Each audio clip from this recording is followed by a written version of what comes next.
Okay, students.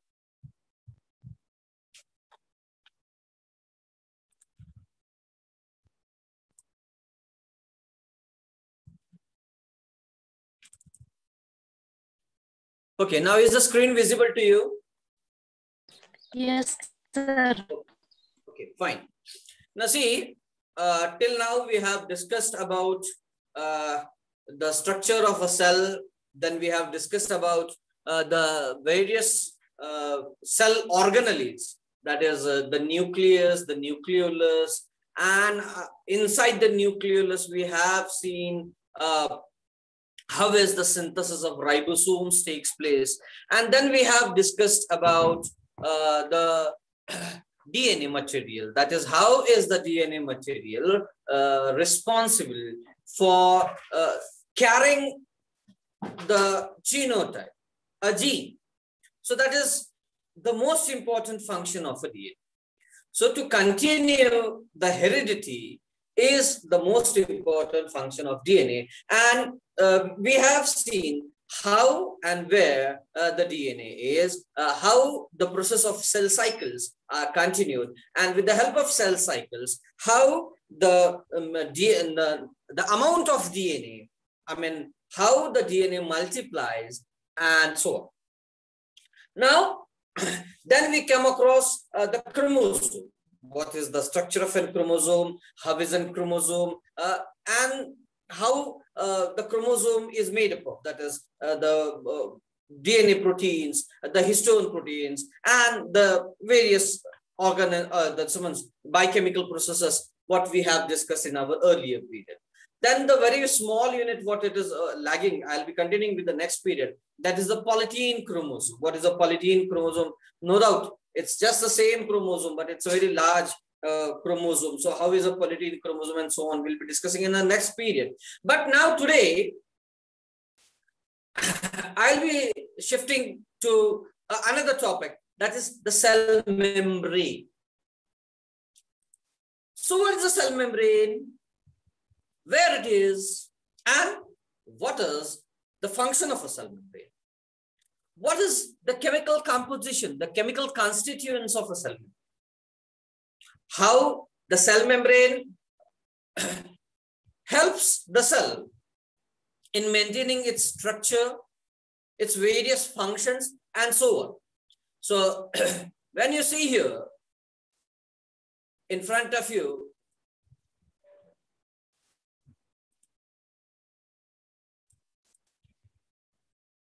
this is a very figure of a cell membrane. So you can see now the cell membrane, a very fine structure of a cell membrane you can see here. So how is the cell membrane made up of? What are its biochemical constituents and so on? We'll be discussing.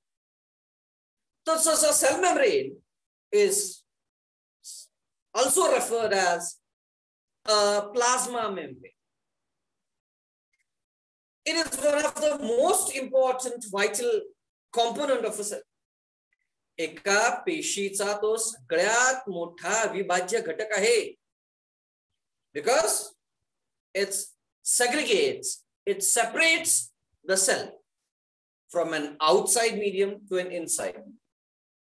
So the internal constituents of the cell, पेशीच्या आतमध्ये असलेले घटक हे पेशीच्या बाहेर येऊ शकत नाही आणि त्यांना अटकाव करण्याचं काम या सेल मेम्ब्रेन. आपल्या समोर इथं ही छानशी फिगर दिसत असेल सेल मेम्ब्रेनची. बघा, याचं आउटर मेम्ब्रेन, याचं इनर मेम्ब्रेन. म्हणजे सेल मेम्ब्रेनला आउटर इनर म्हणता येत नाही ऍक्च्युअली. खरं याचा आउटर पार्ट म्हणजे which is facing the exterior. This is the interior where the cell has its own interior. म्हणजे इथं आपण सेल सायटोप्लाझम बघतोय. And the exterior of the cell. So it separates the interior of the cell from the outer environment, and it selects certain substances to pass through it.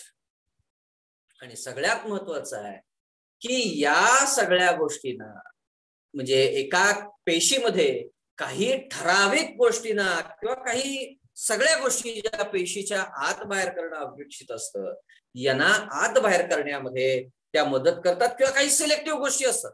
मला ही गोष्ट नको आहे, मला ती गोष्ट हवी आहे. आपण खाताना म्हणतो की नाही, mama I want to eat some bananas, mama I want to eat some chicken. So we are of a choosy nature. So even the cell is of a choosy nature during its various functions. So the cell requires different constituents. So these different constituents of the cell, they are transported, they are carried from the one end to another end. So suppose this is an exterior, from the exterior end to the interior end, the various proteins, the various carbohydrates, they are migrated, they are transferred from the outer end to the inner end, or vice versa, that is from the inner end to the outer end. आता तुम्ही म्हणाल outer एंडला का, inner end कडनं out. आता मला सांगा, या ठिकाणी अशा काही केमिकल रिएक्शनच्या माध्यमातून काही नको असलेले घटक तयार झाले, ते इथं फार प्रदीर्घ काळ ठेवून चालतील का? नाही, त्यांना पडदिशी बाहेर काढलं पाहिजे. मग आत बाहेर करण्याची पद्धती आहे. आता बघा ना, आपण सुद्धा घरातनं बाहेर पडतो, घरातनं बाहेर पडल्यावर छोट्या रस्त्यावर येतो, छोट्या रस्त्यावर मधल्या रस्त्यावर जातो, मधल्या रस्त्यावर मोठ्या, म्हणजे काही आपल्याकडे नॅशनल हायवेज आहेत, स्टेट हायवेज आहेत, मग स्टेट हायवेज मध्ये आत आपली गल्ली बोळ, म्हणजे तिथं सुद्धा आपल्याकडं जसं रस्त्यावर वाहन म्हणजे दळणवळणाची वेगवेगळे रस्ते आहेत, तसं इथं सुद्धा, म्हणजे ज्याला ऍक्टिव्ह ट्रान्सपोर्ट, पॅसिव्ह ट्रान्सपोर्ट म्हणतो. ऍक्टिव्ह ट्रान्सपोर्ट म्हणजे काय, पॅसिव्ह ट्रान्सपोर्ट म्हणजे काय, हे आपण नंतर बघू. आता मी त्याच्या फारशा डिटेल्स मध्ये जाणार नाही. What is active transport and passive transport. So you can see the cell membrane forms opposing neuron. So this is what the figure, what it is shown to you. Now the next slide. So which cell type contains a cell membrane? आता इथं सगळ्यात महत्वाचं आहे, कुठल्या पेशी किंवा कुठल्या प्रकारच्या पेशीमध्ये कशा प्रकारची मेम्ब्रेन आहेत का नाही. कारण आपण जर बघितलं, आपल्याकडे दोन प्रकारच्या पेशी आहेत. कुठल्या आहेत बरं? Can anyone tell me which kind of cells we have? There are two kinds of cell we have. Can anyone tell me which kind of cells we do have? Yes? Can anyone tell me? Eukaryotic. Eukaryotic cell. Good students. And another cell? A prokaryotic cell. Now, what is a eukaryotic cell and what is a prokaryotic cell? Can anyone tell me the difference between a eukaryotic cell and a prokaryotic cell? Aishwarya, can you tell me what is a eukaryotic cell and a prokaryotic cell? Vaishnavi, Rutuja सांगू शकता का what is the eukaryotic cell and what is a prokaryotic cell? What is the difference between a eukaryotic cell and a prokaryotic cell? So here you can see, this is a prokaryotic cell and this is a eukaryotic cell. So can anyone tell me what is the difference between the eukaryotic cell and a prokaryotic cell, or a vice versa? Can anyone tell me? Yes? Students, can anyone tell me what is the difference between a eukaryotic cell and a prokaryotic cell? झालंय आपलं बोलून. बोला, चुकू दे खरं बोला, बोलायला शिका बाळ. वैष्णवी, निकिता, सांगा बघू, what is a eukaryotic cell and a prokaryotic cell? कोमल, ऋतुजा, साक्षी, सांगा. अरे बोला ना, चुकू दे, बोला. आपण प्रोकॅरियोटिक सेल म्हणजे की जे पेशी ह्या सगळ्यात प्रो म्हणजे पहिल्या, या जगामध्ये जेव्हा या पृथ्वीवर जीवाचं अस्तित्व झालं किंवा जीव अस्तित्वात आला, तेव्हा तो कशा स्वरूपात होता? तो प्रोकॅरियोटिक सेल स्वरूपात होता. म्हणजे कुठंतरी त्याच्याकडं आपल्यामध्ये आपण जर डिटेल्स मध्ये बघितलं, त्याच्या केंद्रकाला आवरण नाहीये, म्हणजे न्यूक्लिअर एनव्हलप, न्यूक्लिअर मेम्ब्रेन नाहीये. त्याच्याकडे न्यूक्लियस आहे का? म्हणजे न्यूक्लिअर मटेरियल, न्यूक्लियस म्हणता येत नाही, न्यूक्लिअर मटेरियल आहे का? हो आहे. Either in the form of an RNA. There is no DNA in a prokaryotic cell, there is RNA. Now when it comes to eukaryotic cell, It may be a plant cell or an animal cell. So where we can see that in a eukaryotic cell, the cell has a nucleus, the cell has a nuclear envelope, and it has its own DNA. So the DNA is protected inside a nuclear envelope. आपण म्हणून या दोन पेशींमध्ये वेगवेगळं विभाजन केलं, प्रोकॅरियोटिक आणि युकॅरियोटिक्स मध्ये. मग जर आपण इथं खऱ्या अर्थानं बघितलं, मग सेल मेम्ब्रेनचा आणि या दोन वेगवेगळ्या प्रकारांमध्ये काही फरक आहे का? न्यूक्लिअर एनव्हलप मध्ये आहे.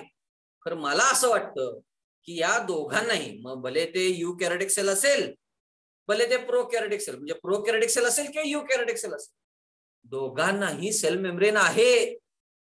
So both the eukaryotic cells and the prokaryotic cells contain a cell membrane. आता इथं जे तुम्हाला बाहेर बघताय, हे त्याचं बाहेरचं जे आवरण आहे ते सेल मेम्ब्रेन आहे. इथं सुद्धा या वनस्पतीला हे बाहेर नाही, सेल वॉल आहे त्याच्याकडे. So this is what you can see the major thing here of importance. Now the next.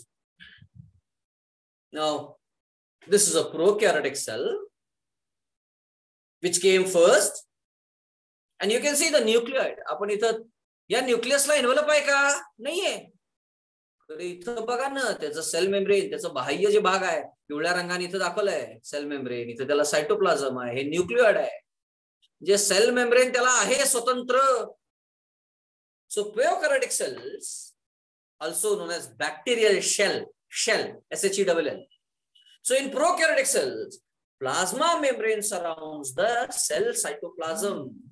या पेशीच्या आत जे काही सायटोप्लाझम आहे त्या सायटोप्लाझमला प्रोटेक्ट करण्यासाठी सेल मेम्ब्रेन तिथं आहे, निश्चित आहे.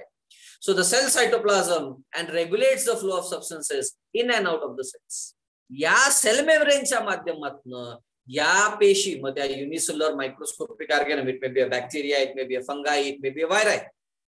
So where the cell membrane transportation of the various components, it may be nutritive component, whatever it may be, the transfer takes place through the cell membrane. So in prokaryotic cells have a single internal cell structure and no true nucleus. आपण मगाशीच मी म्हटलं, यांच्याकडे true nucleus ज्याला म्हणतो आपण, म्हणजे nuclear envelope आणि त्याच्यामध्ये डीएनए, तो तसा त्यांच्यात नाहीये. त्यांच्याकडे the DNA is found inside a reason of cytoplasm called the nucleoid. So you can say cytoplasm मध्ये डायरेक्ट न्यूक्लियस आहे, न्यूक्लियस म्हणत नाही त्याला, न्यूक्लिओइड म्हणतो. का? तो आरएनए पासून तयार झाला, त्याच्याकडे डबल हेलिक्स डीएनए स्ट्रक्चर त्याच्यामध्ये नाहीये. हा सगळ्यात महत्वाचा फरक इथं तुम्हाला नोंद करून ठेवायचा. इथं तुमच्या समोर ऍनिमल सेल आणि प्लांट सेल्स कडे आलो आपण, म्हणजे युकॅरियोटिक सेल्स आहोत. मग दोन्हीकडे जर आपण लक्ष दिलं, प्लांट मध्ये प्लांटला सेल वॉल आहे. No what is cell wall? Just as a cell membrane. आणि इकडे बघा आपल्याकडे आपल्या सेल, माणसाच्या किंवा अन्य प्राण्यांच्या सेल वॉल, सेल मेम्ब्रेन म्हणतो आपण. बघा सेल मेम्ब्रेन आहे का, इथं दिसतंय का हे सेल मेम्ब्रेन, आणि इथं काय म्हटलंय, सेल वॉल. मग दोघांच्यात फरक काय? युकॅरियोटिक सेल्स मध्ये प्लांट सेल आणि एनिमल सेल डिफरन्शिएट कसं करतो आपण? कुणी सांगेल का? How can we differentiate plant cell and an animal cell? Yes, Aishwarya, Patil, बोला. प्लांट सेल मध्ये सेल्युलोज प्रेझेंट असतो. गुड. अगेन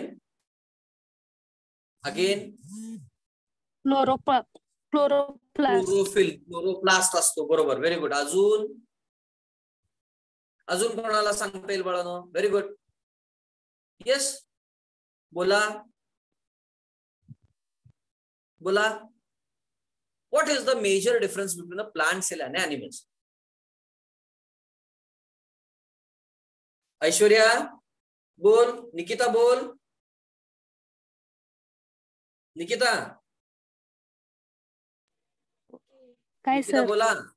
बोला की काय फरक आहे दोघांच्या मध्ये? आता तुमच्या समोर मी दोन्ही फिगर ठेवले, एक प्लांट सेल आहे, एक एनिमल सेल आहे. काय फरक आहे या दोघांच्या मध्ये? दिसतोय का तुम्हाला फरक? काय आहे फरक तो? बोल निकिता. स्ट्रक्चर. काय स्ट्रक्चर मध्ये डिफरन्स आहे बाळा?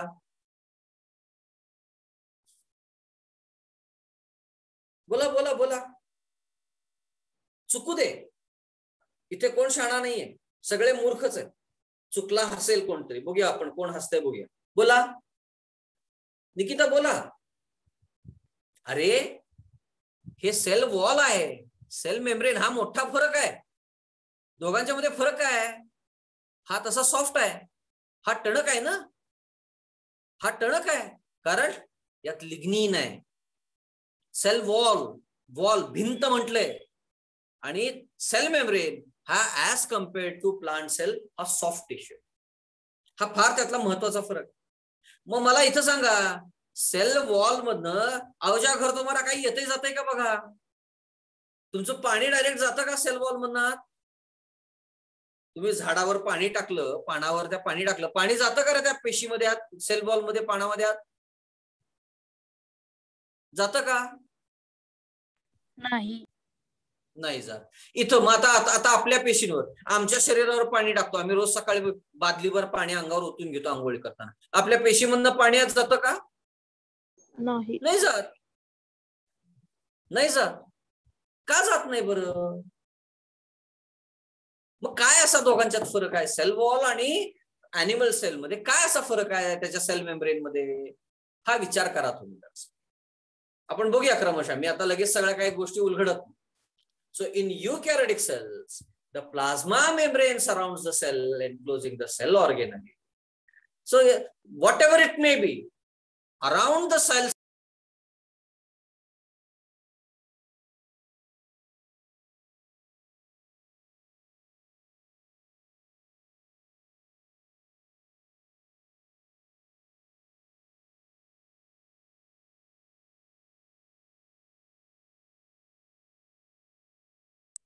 सर आवाज येईना. हा बोला, काय फरक आहे स्टुडंट्स? दोघांच्या सायटोप्लाझमला या मेम्ब्रेन, प्लाझ्मा मेम्ब्रेन किंवा सेल मेम्ब्रेन किंवा सेल वॉल न प्रोटेक्शन दिलेलं आहे. काय आपण पुढे बघूया अजून क्रमशः. So what is the function of a cell membrane or a cell wall? The cell membrane is a barrier that separates the intracellular components from the extracellular components. पेशीच्या आतमधल्या ज्या काही घटक आहेत त्यांचं प्रोटेक्शन करणं. कोणापासून? पेशीच्या बाहेरच्या घटकापासून. मग ते वातावरण असू शकेल किंवा ज्या पाण्यामध्ये हा प्राणी राहतो त्या पाण्यापासून त्या ह्यांचं संरक्षण करणं असेल. So cell membrane can attach the cells to the extracellular matrix so that the cells combine together to form a tissue. आधी एक दुसरं काम करतात. पेशी एकमेकांच्या जवळ येतात, चिटकतात आणि त्या एका सेलचं टिश्यू, ज्याला ऑर्गन म्हणतो आपण भविष्यात जाऊन, टिश्यू निर्माण करण्यामध्ये योगदान देतात. So cell membrane is a semi-permeable and controls the substance that goes in and out. Cell membrane हे सेमी परमिएबल. आता बघा शब्द वापरला मी, काय सेमी परमिएबल. आता ह्याच्यात 3 शब्द महत्वाचे आहेत, तुम्ही लिहून ठेवा वहीत कुठेतरी. सेमी परमिएबल किंवा परमिएबल आणि impermeable. What is meant by permeable, what is meant by impermeable आणि what is meant by semi permeable? कोणी सांगू शकतं का मला इथे आता? What is the meaning of permeable? मराठीत सांगितलं तरी चालेल. निकिता सांग बघू. ऐश्वर्या सांग. Allow the pass of liquid. Liquid, okay. Allow the pass of liquid. मी साध्या मराठीत सांगतो. निकिता सांगू शकशील का किंवा आणि कोणी सांगतोय का? हा अजून सर एखादं लिक्विड पलीकडे पास करायचं. Okay good. ऋतुजा, वैष्णवी सांगा बघू. वैष्णवी आहात का पिरियड मध्ये, क्लास मध्ये आहात का? लक्ष आहे का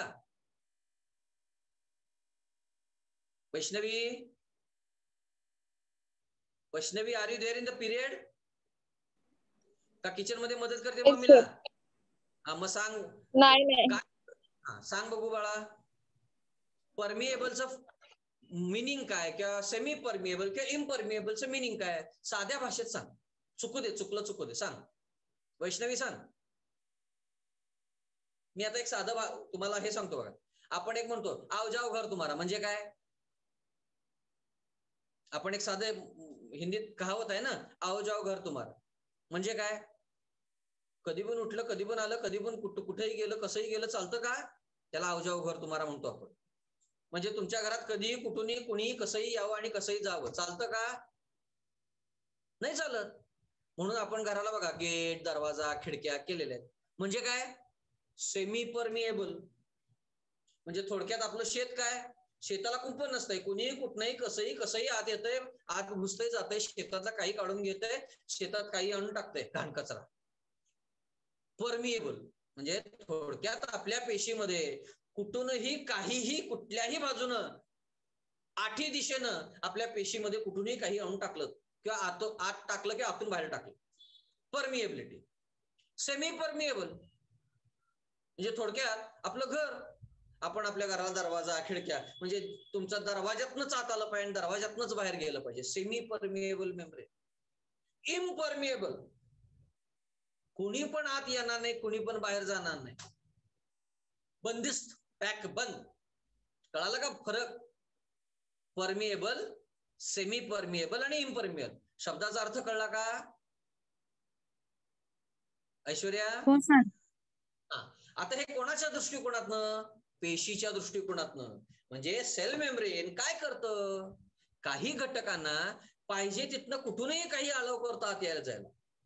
खरं काही घटकांना नाही. तुम्ही ह्या सेल मेम्ब्रेनचा सेल मेम्ब्रेनला जो पोर आहे, काही छिद्र आहेत, ओपनिंग्स आहेत सेल मेम्ब्रेनवर. आपण या फिगर मध्ये इथं बघितली बघा, दिसतंय का हे छिद्र आहेत का. काय म्हटलं आपण यांना, इथं जसं न्यूक्लिअर पोर म्हटलं तसं यांना काय म्हटलं आपण, हे सेलवर छिद्र आहेत. गेटेड चॅनल्स आणि नॉन गेटेड चॅनल्स म्हणतो. यातनच काही आत यायचं आहे, यातनच काही बाहेर. आता यातनं बाहेर काय जाणार आहे, बाहेर काय, आता इथं न्यूक्लियस मध्ये डीएनए रेप्लिकेशन होणार. त्या डीएनए रेप्लिकेशन झाल्यानंतर आरएनए तयार होणार. आरएनए हा न्यूक्लिअर पोर मधनं बाहेर येणार, तो इथे येणार. आणि हा आरएनए इथं आल्यानंतर इथं ज्या रफ एंडोप्लाझ्मिक रेटिक्युलम किंवा स्मूथ एंडोप्लाझ्मिक रेटिक्युलम इथे एटीपी तयार करतात, एनर्जी रिच फॉस्फेट मॉलिक्यूल. आता या सेल्स मधनं जे एटीपी आहे ते बाहेर दिलं पाहिजे ऊर्जा. या पेशीला जेवढं आवश्यक आहे ते त्याची ऊर्जा स्वतः राखून ठेवतो. खरं अतिरिक्त केलेली जी ऊर्जा आहे या पेशीमधनं बाहेर गेली पाहिजे. ती कशी जाणार, कुठून जाणार. किंवा या पेशीला ऊर्जा तयार करण्यासाठी ग्लुकोज घ्यायचा आहे, या पेशीला ऑक्सिजन आत घ्यायचा आहे, या पेशीला नायट्रोजन आत घ्यायचा आहे. मग तो कुठूनही आला घेतला चालेल का, नाही. या सेल्सवर जे काही ओपनिंग्स आहेत, गेटेड, नॉन गेटेड चॅनल्स आहेत, आपण डिटेल्स मध्ये पुढे जाऊन बघूया, मी बोलत जाईल. So cell membrane is a semi-permeable and controls the substance that goes in and out. Many proteins are embedded with the membrane. These proteins have evolved to cope up with the problems of exchanging substances and communicating it with the external environment. म्हणजे काही निर्माण करणं असेल, निर्माणाधीन असलेल्या गोष्टी ज्या मग प्रोटीन असतील, लिपिड्स असतील, काही तयार करायचं आहे का, त्याच्यासाठी लागणारी जी काही रॉ मटेरियल आहे ती आत घेणं आणि जे तयार झाले ते बाहेर पाठवणं in the form of energy, in the form of protein, in the form of lipid. मग ते कुठूनही घालून चालत नाही. काही ठराविक रस्त्यावरनं, काही ठराविक गेटमधनं पास ऑन करणं, याला आपण महत्वाचं कार्य आहे. आणि हे सगळ्यात काम हे आपल्या सेल मेम्ब्रेनचं आहे. So the thickness of a cell membrane ranges from 6 to 10 millimeters, nanometers, not millimeters, because the composition of cell membrane which varies from cell to cell. The cell experiences colder temperature than it usually does. The cell membrane becomes thicker. तर महत्वाचं आहे रे. आता आपण जेवढं उष्ण भागामध्ये जातो तिथलं सेल मेम्ब्रेन पातळ, आणि जेवढं थंड प्रदेशामध्ये जातो तिथली जी सेल मेम्ब्रेनची जाडी वाढलेली आहे. आता बघा ना, अंटार्क्टिकामध्ये आढळणारे पेंग्विन, सील यांची त्वचा बघा जाडच्या जाड असते. आणि तेच उष्ण प्रदेशामध्ये असणाऱ्या प्राण्यांचं किंवा वनस्पतींचं बघा पातळ स्किन असतं. का, हीट बाहेर जावी म्हणून पडदेशी. हा फार महत्वाचा फरक आहे. आता हेच पाण्यामध्ये राहणाऱ्या प्राण्यांचा हवेमध्ये राहणाऱ्या प्राण्यांत फरक बघा ना. म्हणजे ज्या पद्धतीचं वातावरण आहे, ज्या पद्धतीचं एन्व्हायरमेंट आहे, त्या पद्धतीनं त्या सेल मेम्ब्रेन मध्ये फरक हे निश्चित असतात. हे एवढं इथं लक्षात ठेवायचं. आपण डिटेल्स पुढे बघू. मग आता दुसरा प्रश्न उद्भवतो, हे कशापासून तयार झालं? What is the composition of the cell membrane?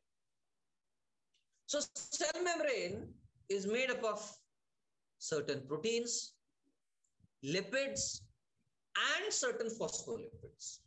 Proteins म्हणजे प्रथिन, लिपिड्स म्हणजे पिष्टमय पदार्थ, आणि फॉस्फोलिपिड्स म्हणजे कॉम्बिनेशन. प्रथिन आणि लिपिड्सच्या दोघांच्या कॉम्बिनेशन मधून जे तयार होतं त्याला आपण फॉस्फोलिपिड्स म्हणतो. आणि त्याच्यापासनं जे खऱ्या अर्थानं आपण इथं बघाल, इथं आपल्याला फिगर दिसते का बघा इथं खाली, अ फ्लुइड मोसाइक मॉडेल. त्याचा एक सिंगल युनिट दाखवलाय बघा इथं. हा it is a hydrophobic made up of fatty acids, म्हणजे हे लिपिड्स पासून तयार झालंय.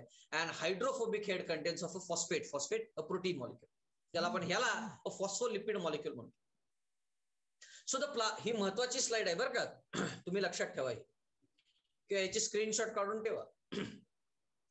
So the plasma membrane and all membrane surrounding cell organelles with the help of a cell are made up of a double layered structure called as a phospholipid layer. आता इथं बघा, अ double layer, हा एक molecule आहे खरं, हा वरून बाहेर आहे, आतनं असं आहे. म्हणजे काही का सँडविच स्ट्रक्चर ज्याला म्हणतो. सँडविच कसं करतो आपण, म्हणजे वरती एक पाव, खाली एक पाव आणि मध्ये स्टफिंग्स घालतो बघा, तसं आहे. हा वरचा पाव, हा वरचा थर पावाचा, हा खालचा थर पावाचा, आणि मध्ये भरलेलं स्टफिंग्स. म्हणजे हे प्रोटीन मॉलिक्युल्स आहेत, हे प्रोटीन मॉलिक्युल्स आहेत, आणि मधले मॉलिक्युल्स हे फॉस्फोलिपिड्स किंवा लिपिड्सच्या पासून तयार झालेले आहेत. काय आहे, कसं आहे, त्याचं मॉलिक्युलर स्ट्रक्चर काय आहे, आपण फार पुढे जाऊन नंतर अभ्यास करूया. फक्त आत्ताच्या घडीला तुम्हाला एवढंच लक्षात ठेवायचं. So these phospholipids are different from common lipids. आपल्या रेग्युलर लिपिड्स जे आहेत त्याच्यापासून हे वेगळे आहेत. का, कसे वेगळे आहेत ते आपण नंतर बघूया. Usually they are triglycerides because one of the fatty acids are replaced with the phosphate group, causing one end of the molecule to be a lipid tail and the another a hydrophobic and a hydrophilic, that is lipid head. म्हणजे इकडं जर बघितलं, हा बाहेरचा भाग आहे, हा आतला भाग आहे, हा आतला भाग आहे, म्हणजे पेशीच्या. आता तुम्हाला हे लक्षात येणार नाही मी काय बोलतोय ते, तर तुम्हाला मी एकच मिनिटात दाखवतो. इथं बघा, हा सेल आहे. Just I'll use another scale. आता हा सेलचा आउटर लेयर, हा सेलचा इनर लेयर, आणि ओके, आणि याच्यामध्ये इथं हे असं आहे स्ट्रक्चर. आता मी सिंपल फॉर्म मध्ये काढतोय, लक्षात घ्या. आता हे जे दाखवलं ना सँडविच स्ट्रक्चर, हे असं आहे, हे असं स्ट्रक्चर आहे. याला फ्लुइड मोसाइक मॉडेल म्हणायचं. फ्लुइड मोसाइक, हे लिपिड लेयर आहे, हे फॉस्फोलिपिड लेयर, आणि या हे एक मेम्ब्रेन झालं, लक्षात घ्या. ह्याला आपण सेल मेम्ब्रेन म्हणतो. वी कॉल दिस as बोला, cell membrane. Cell membrane, correct. We call this as cell membrane. आणि या सेल मेम्ब्रेनवर इथं काही असे तुम्हाला गेटेड चॅनल्स, इथं असे काही प्रोटीन्स असतात विशिष्ट प्रकारचे. इथं याला, ज्याला आपण घराचा दरवाजा म्हणतो, चॅनल्स म्हणतात. त्यांना काय म्हणायचं, लक्षात ठेवा, यांना म्हणायचं चॅनल्स. CHANNELS, channels. म्हणजे या चॅनल मधनं जे काही आत जायचं आहे किंवा या चॅनल मधनं जे काही बाहेर पडायचं आहे ते इथनं बाहेर पडतं. आता हे नॉन गेटेड चॅनल झाले. याला मी अजून एक वेगळा शब्द वापरतो. काय, लक्षात ठेवा, this is a non gated, GATED. म्हणजे गेट नाहीये, दरवाजा आहे, चौकट आहे, चौकटीला दरवाजा नाहीये. खरं मी आता एक दुसरं इथे काढतो स्ट्रक्चर, लक्षात घ्या. खरं इथे याला मी एक वेगळा प्रोटीन मॉलिक्यूल बसवला. आता हा कसला झाला चॅनल, हा पण चॅनलच आहे. तर हा कसला झाला, गेटेड, GATED, गेटेड चॅनल. म्हणजे इथून कोणी आत जायचं आणि कोणी जायचं नाही हा बाहेरचा प्रोटीन, म्हणजे हा फार महत्वाचा इथं रोल प्ले करणार आहे. हा जो गेट बसवलाय हा ठरवणार आहे कुणी आत यायचं आणि कुणी बाहेर जायचं. एखादा तो म्हणला नाही तुम्ही आत जायचं नाही, हा बंद करून टाकतो स्वतःला. आता याचं छोटस एक्झाम्पल देतो. आता मला सांगा, तुमच्या मेंदूकडनं काही इम्पल्स बाहेर पडतात, बरं की नाही? तुम्ही पुढे वाघ किंवा कुत्र बघता, काय होतं रे? बघूया, तुम्ही आता उत्तर द्या मला. तुम्ही कुत्र बघता, काय होतं रे? सगळ्यांनी कॅमेरे ऑन करा. ऐश्वर्या, सगळ्यांनी कॅमेरे ऑन करा, बघू, माझ्याकडे बघून बोला. सगळ्यांनी कॅमेरे ऑन करा. वैष्णवी, ऋतुजा, ऐश्वर्या, निकिता, मला सांगा, तुमच्या समोर आता एक कुत्र उभा राहिले, तुमची काय वास होते? तुम्ही काय करता रे? बोला. तुमच्या समोर एक वाघ घेऊन उभा राहिला, तुम्ही काय करता? ये ये ये करून त्याच्या गोंजरता वाघाला? काय करता? काय करता निकिता? पळून जातो. पळून जातो. मग पळताना तुमचे हात पळायला लागतात का पुढं, का पाय पळतात? पाय. मग मला सांगा, मेंदूकडनं इम्पल्स निघाला, तो पायांच्या पेशीकडे गेला, हातांच्या पेशीकडे गेला का? गेला का? हो गेला की. खरं हाताच्या पेशीने तो इम्पल्स घेतला नाही का? ती माझी पत्र नाही, मला मेसेज आला नाही, तो मेसेज कोणाला आहे? पायाच्या मसल्सला आहे, आणि म्हणून तो इम्पल्स पायाकडे जातो, आणि म्हणून पायाचे मसल्स पळायला लागतात. बघा, बरोबर आहे की नाही? गेटेड चॅनल्स, हा फरक आहे इथं लक्षात घ्या. हा गेटेड चॅनल्स म्हणजे इम्पल्स या गेट मधनं आत घुसला आणि म्हणून ते मसल्स पायाचे पळायला लागले. इथं जर तो घेऊनच दिला नाही, हाताचे मसल्स आहेत समजा, तो काय म्हणणार? ए बाबा, हे माझं पत्र नाही, तू माझ्याकडे देऊ नको, जा. आणि म्हणून हात हलतात का पळताना? नाही, फक्त ते इथं राहतात, असं असं फक्त तुम्ही करता वेग येण्यासाठी. तर खरं काम करतात पायाचे मसल्स.